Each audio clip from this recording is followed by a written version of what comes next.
मेरी भतीजी यहाँ बैठी जो फैशन डिजाइनर है, वो अगर मैं कुछ गलती करता हूँ वो मुझे डांटती है तो मुझे खुशी होती है। ये होता है ओपननेस। वो हमारे दुश्मन नहीं है, लेकिन हम हमारे अहंकार के कारण, हमारे ईगो के कारण, आई एम राइट, वो सुनने की कला ही नहीं हमारे। और मैं जब कोई बात करता हूँ, कुछ बोलता हूँ, तो सामने वाले के दिमाग में पहले से तैयार रहता है कि मैंने इसका क्या उत्तर देना। और इससे जब हम मुक्त होते हैं तो आपका जीवन एक गुलाब के फूल की तरह। डिप्रेशन, डिप्रेशन आदमी को कैच नहीं करता, आदमी उसको क्रिएट करता।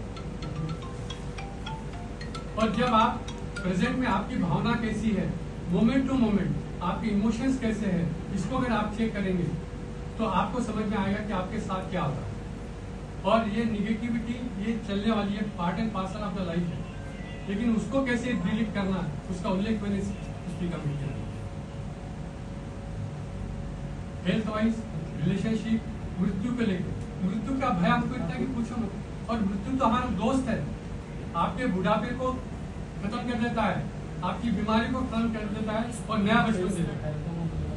अब ये कल्पना अगर हमारे दिमाग में आई तो क्या मृत्यु का डर लगेगा? मैं एक अनुभव के साथ आज अपनी बात पूरी करता हूँ।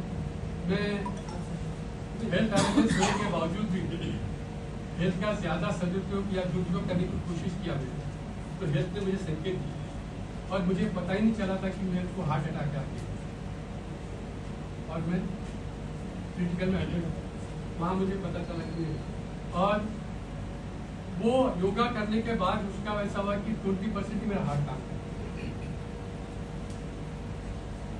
और पता नहीं, लेकिन उस पीरियड में मुझे मृत्यु का रत्ती भर भी भय नहीं था। न परिवार की चिंता थी, न बच्चों की चिंता थी, न पत्नी की चिंता थी, न भाइयों की चिंता थी, न भूतकाल का, न भविष्य काल का कुछ।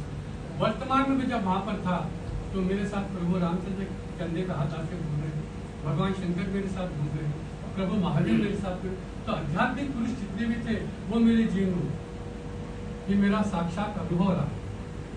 और डॉक्टर मुझे पूछते थे कि आप कैसे हो, मैं कहता हूँ मैं तो अच्छा हूँ, लेकिन आदमी मुझे छुट्टी नहीं देता। आप देखो, जब कोई आदमी बीमार होता है दवाखाने में तो आप क्या सोच के जाते हो? उसकी साटा पूछते जाते हो, तो क्या याद दिलाते आप उसको? तू बीमार है, राइट? और वो बिस्तर पे लेटा हुआ आदमी बीमार है और मैं कुर्सी बैठा दिया, दूसरा बीमार है, उसको पूछ के और याद दिला रहे। लेकिन हमारा कॉन्वर्सेशन अगर शिफ्ट हो जाए कि भैया अगर आपने क्या किया ऐसा जिसकी वजह से आप बीमार गिरे, ये उसको अवेयरनेस अगर आ जाए और इंटरनल कॉन्वर्सेशन आपका ये क्रिएट हो जाए कि I am healthy, I am healthy, I am healthy apart from this, तो बॉडी आपका रिस्पॉन्स देना शुरू करती है। कि बॉडी को ये नहीं समझ में आता कि आप झूठ बोल रहे थे sir. As you think you become. मेरा पोता समित मेरे साथ था, मेरा पैर मुड़ गया था, कम से कम 15-20 लोग आते। मैंने कोई ट्रीटमेंट नहीं, मैंने अच्छा हो जाएगा, अच्छा हो जाएगा, सब हो जाएगा। दुनिया में उसके साथ माल शॉप में घूमने गया वैसे, और ऑल ऑफ सडन 2 मिनट के अंदर पता नहीं अपने आप ही कर। ऐसे ही रात को 102 डिग्री बुखार, सर्दी, जुकाम, मतलब सुबह ठीक हो गया। मेरा कमिटमेंट था औरंगाबाद मुझे जाना था, तो 9 बज के 10 बज गए।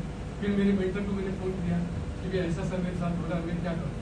तो मुझे एक ही प्रश्न उन्होंने कहा कि आपका ध्यान कीजिए। मतलब मेरा ध्यान है ना कि मुझे औरंगाबाद आना है, लेकिन मुझे बुखार आ गया, सर्दी हो गई, जुकाम हो गया, तो मैं क्या कर सकता हूँ? फिर उन्होंने पूछा आपका ध्यान किधर? ऐसे 5 बार मुझे उन्होंने पूछा, तो 6ठी बार मेरी ट्यूबलाइट है, हाँ मेरा ध्यान मेरी बीमारी की तरफ है, बुखार की तरफ है, सर्दी की तरफ है, सर दर्द की तरफ। मैंने शिफ्ट किया कि मुझे औरंगाबाद जाना है, औरंगाबाद जाना है। और दिसंबर का महीना 2012 में ठंडी के दिनों में मैं बगैर टैबलेट के दिसंबर वगैरह असिस्टिंग किया लैंडमार्क के अंदर वहाँ पर, और आपके विदाउट एनी टैबलेट आज this the practical experience of. और यही मैंने इस किताब में क्रिएट करने की कोशिश की है, जिसका विमोचन आज आप सभी के बीच में होने जा रहा है। मैं पुनश्च मैं सबको बधाई देता हूँ आप सबको कि आप मेरी बात को स्वीकार कर आप बधा रहे हैं और निमंत्रण जितने भी है। और सबसे ज़्यादा बधाई मेरे परिवार को देता हूँ कि परिवार में मैं जैसा भी रहा वैसे, क्योंकि पिताजी शांत हो गए थे, सेवा यहाँ एक सिस्टर सबसे बड़ा मेरे, उसमें से मैं कैसे बाहर निकला, भाइयों ने संभाला, बच्चों ने संभाला, मैं परिवार को और उन सभी को जो मेरे मेंटर है और जिन्होंने प्रत्यक्ष अप्रत्यक्ष रूप से मेरे जीवन में कार्य किया है, और आज इस मुकाम पे मुझे पहुंचाया, उन सभी को मेरी तरफ से कृतज्ञता व्यक्त करते हुए बहुत बहुत बधाई देता हूँ, बहुत बहुत धन्यवाद देता हूँ, बहुत बहुत साधुवाद देता हूँ। Thank you very much.